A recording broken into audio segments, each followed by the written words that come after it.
കരിമണി. തലയ്ക്ക് ഭാരം കൂടി വരുന്നത് പോലെ നന്ദിതയ്ക്ക് തോന്നി. എണ്ണമറിയാതെ ഒരുപാടെണ്ണം കഴിച്ചിരിക്കുന്നു. വായ്ക്കുള്ളിൽ തന്നെ തങ്ങി നിൽക്കുന്ന ഉറക്കഗുളികളെ ഉള്ളിലേക്ക് കടത്താൻ പരവശത്തോടെ അവൾ വെള്ളം തിരഞ്ഞു. വെള്ളം നിറഞ്ഞ ഗ്ലാസ് ചുണ്ടോടടുപ്പിക്ക് കണ്ണുകളിൽ പ്രകാശം വന്നു വീണു. ആരോ വെട്ടം കൊളുത്തിയിരിക്കുന്നു. ആരോ കണ്ടുവെന്ന് അത് മനസ്സിലാക്കാൻ നന്ദിതയ്ക്ക് നേരം അധികം വേണ്ടി വന്നില്ല. വെപ്രാളത്തോടെ അവൾ വെള്ളം കുടിക്കാനായി ഒരുങ്ങിയതും ബലിഷ്ഠമായ 2 കൈകൾ അവളെ മുറുക്കി പിടിച്ചത് ഒരുമിച്ചായിരുന്നു. ശ്രീയേട്ടൻ. നന്ദിത വല്ലാത്തൊരു ഉൾക്കിടലത്തോടെ കൈകളുടെ ഉടമയെ തിരിച്ചറിഞ്ഞു.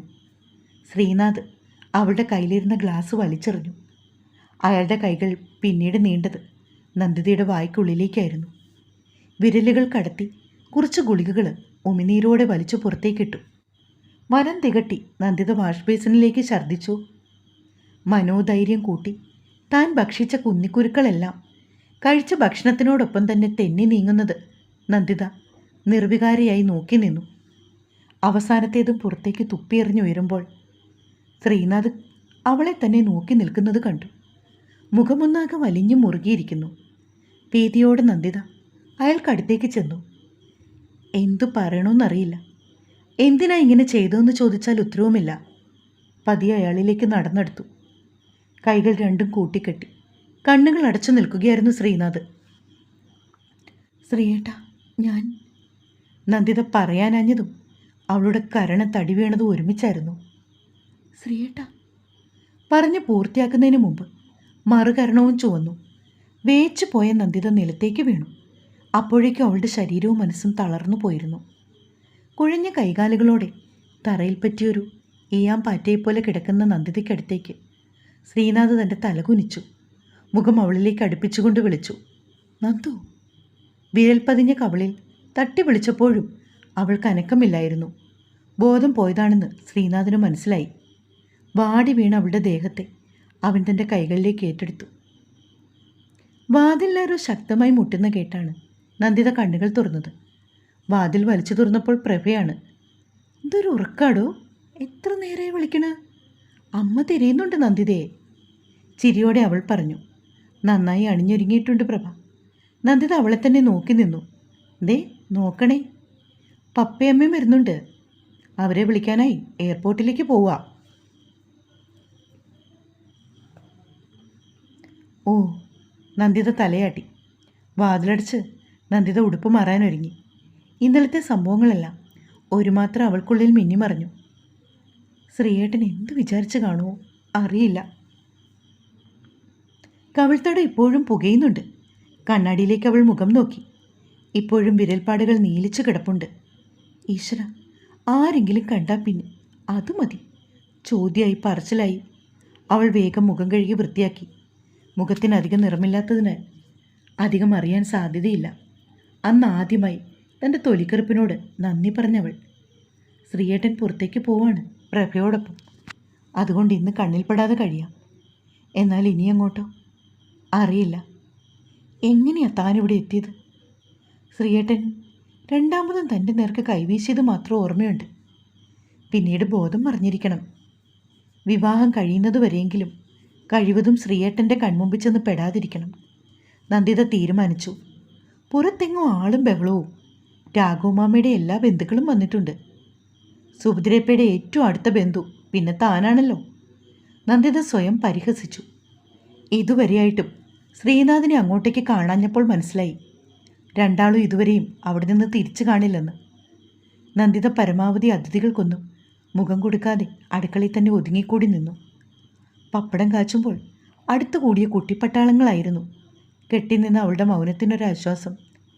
തീരുന്നതിനനുസരിച്ച് പപ്പടക്കൂടയിലേക്ക് കൈയിടുന്ന കുട്ടികളെ വഴക്കു പറഞ്ഞും പുറംപണിക്ക് വന്ന് ശാരദാമ്മയെ സഹായിച്ചും അവൾ അതിഥികളുടെ അന്വേഷണങ്ങളിൽ നിന്നും ഒഴിവായിക്കൊണ്ടിരുന്നു. ഊണുമേശയിലെ തികച്ചും അപരിചിതമായ ശബ്ദം കേട്ടപ്പോൾ പ്രഭയുടെ അച്ഛനും അമ്മയും വന്നിട്ടുണ്ടെന്ന് മനസ്സിലായി. ദേ, ഇതങ്ങ് അപ്പുറത്തേക്ക് കൊണ്ടു കൊടുക്കുക. പ്രഭമോളുടെ അച്ഛനും അമ്മയും വന്നിട്ടുണ്ട്. സ്ക്വാഷ് നിറച്ച 2 നീണ്ട ഗ്ലാസുകൾ നന്ദിതയുടെ കൈകളിലേക്ക് സുഭദ്രാമ വെച്ചു കൊടുത്തു. വിറയ്ക്കുന്ന കൈകളോടെ അവളത് വാങ്ങി.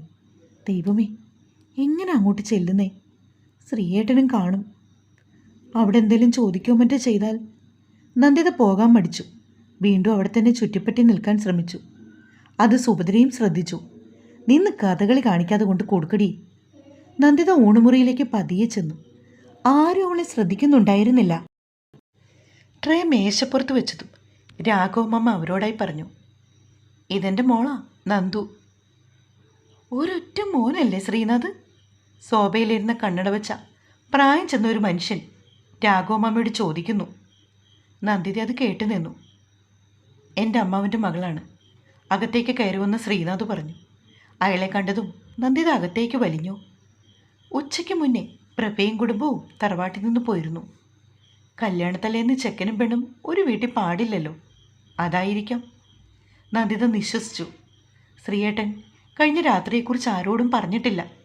അല്ലായിരുന്നെങ്കിൽ പ്രഭയെങ്കിലും അതിനെപ്പറ്റി ഓരോന്ന് ചിന്തിച്ചുകൂട്ടി നന്ദിത ഇരിക്കുമ്പോഴാണ് സുഭദ്രാമ്മ അവളെ വിളിക്കുന്നത്. അടുക്കള വശത്തേക്ക് മാറ്റി നിർത്തിക്കൊണ്ട് സുഭദ്രാമ്മ നന്ദിതയെ ആകമാനം വീക്ഷിച്ചു. ചായക്ക് അടുപ്പത്ത് വെച്ചോ നീ? പണിക്കാർക്ക് കൊടുക്കാനുള്ളതാ. ഉവ്, നന്ദിത പറഞ്ഞു. നാളെ കാലത്തെ ഞങ്ങളെല്ലാവരും ഓഡിറ്റോറിയത്തിലേക്ക് ഇറങ്ങും. ഒരു 7 മണിയാകുമ്പോഴേക്കും അവിടെ എത്തണം. കുട്ടികളുടെ പേരിൽ ഒരു പൂജ പറഞ്ഞിട്ടുണ്ട്. ഇവിടുത്തെ കാര്യങ്ങളെല്ലാം നീ നോക്കിക്കോണം. താലികെട്ട് കഴിഞ്ഞ് 1 മണിക്കൂറിനകം പെണ്ണിറങ്ങും. കുടിവയ്പ്പിനുള്ള ഒരുക്കങ്ങൾ നടത്തണം. വിളക്കും വാൽക്കിണ്ടിയും എല്ലാം ഉമിപ്പൊടിയിട്ട് വൃത്തിയാക്കണം. സുഭദ്രയപ്പേ, അപ്പോൾ ഞാനിങ്ങനെ കല്യാണത്തിന് വരണത്? ശാരദാമ്മയോട് പറഞ്ഞാൽ പോരെ? ആഹാ, നീ എന്നെ ഉപദേശിക്കാറായോ? സുഭദ്രാമ്മ കോപത്തോടെ നന്ദിതയെ നോക്കി. നീയാണോടി കല്യാണപ്പെണ്ണ്? നന്ദിതയുടെ ഉള്ളു പൊള്ളി. പറയടി, ആണോ അല്ലയോ? നന്ദിത നിഷേധ രൂപേണ തലയാട്ടി. അല്ലല്ലോ. എങ്കിൽ നീ ഇല്ലെങ്കിലും എൻ്റെ മോൻ്റെ കല്യാണം നടന്നോളൂ. നിന്നെപ്പോലൊരു താണ സന്തതിയെ നാട്ടുകാർക്ക് മുമ്പിൽ കെട്ടിയൊരുക്കിക്കൊണ്ട് നിർത്താൻ എനിക്ക് ലേശം അഭിമാനക്കുറവുണ്ട്. അത്രയും വിചാരിച്ചാൽ മതി. നന്ദിതയ്ക്ക് തെല്ലും വിഷമം തോന്നിയില്ല. വെറുപ്പോടെയാണെങ്കിലും സുഭദ്രയപ്പ തനിക്കൊരാശ്വാസമാണ് തന്നത്. ശ്രീയേട്ടൻ്റെ താലി മറ്റൊരു പെൺകുട്ടിയുടെ കഴുത്തിലേക്ക് വീഴുന്നത് കാഴ്ചക്കാരിയെപ്പോലെ നോക്കി നിൽക്കേണ്ടി വരുന്ന അവസ്ഥയെ ഭയപ്പെട്ട് ജീവിക്കുമായിരുന്നു ഇത്രയും നേരം. അതിൽ നിന്നൊരു രക്ഷ കിട്ടിയെന്ന ആശ്വാസത്തിൽ മുറിയിലേക്ക് പോകാനൊരുങ്ങുമ്പോഴാണ് പിറകിൽ നിന്നൊരു വിളി. നന്ദുവേച്ചി. ഉണ്ണിക്കുട്ടനാണ്, ശാരദാമ്മയുടെ ചെറുമകൻ. നന്ദുവേച്ചിക്കൊരു ഫോണുണ്ട്. ആരാ ഉണ്ണിക്കുട്ട? നന്ദിത ആരാഞ്ഞു. അതിന് മറുപടി കൊടുക്കുന്നതിന് മുമ്പ് അവൻ ഓടിപ്പോയി. ആരാ ഇപ്പം തന്നെ ഫോണിൽ വിളിക്കാൻ? ഇതുവരെയും ആരും തന്നെ അന്വേഷിച്ച് വിളിച്ചിട്ടില്ല. തനിക്കും വിളിച്ചന്വേഷിക്കാൻ ആരുമൊട്ടില്ല താനും. ഒട്ടൊരു അങ്കലാപ്പോടെ നന്ദിത ടെലിഫോണിലരികിലേക്ക് വന്നു. റിസീവർ വാങ്ങി ചെവിയോട് ചേർത്തു. തുടരും.